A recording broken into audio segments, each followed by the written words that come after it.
माफ करा, थोडंसं व्हिडिओ शूट करत असताना तो थोडासा ब्लर होत आहे आणि ब्लर होत असल्यामुळं तुम्हाला तो योग्य पद्धतीनं दिसत नव्हता. म्हणून तो झालेला व्हिडिओ मी कट केला आणि जिथून तो ब्लर होतोय तिथून मी रिटर्न एकदा तुमच्यासाठी हा व्हिडिओ करत आहे.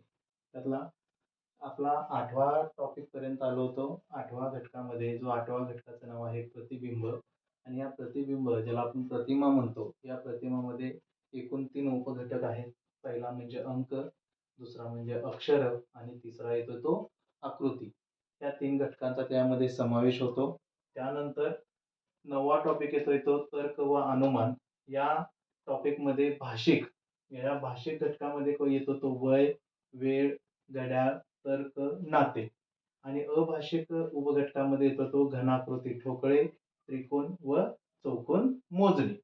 तर तिसरा उपघटक येतो संख्यांच्या मांडणीतील सूत्र ओळखणे आणि 10वा जो सर्वाधिक महत्त्वाचा घटक आहे तो म्हणजे कूटप्रश्न.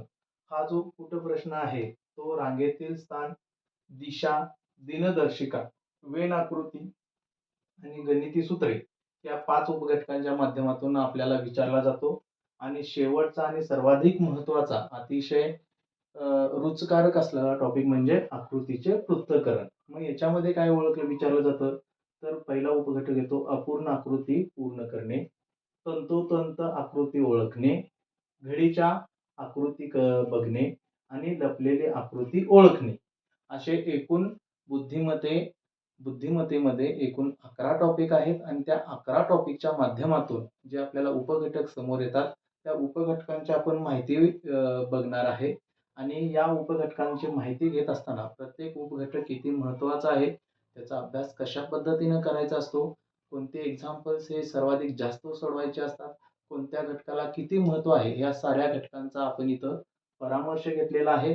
पुन्हा एकदा मी आपल्या सर्वांची माफी मागतो, कारण व्हिडिओ शूट करत असताना तो ब्लर दिसत होता. त्यामुळे मी हे रिपीट एकदा तुमच्यासाठी शूट केले.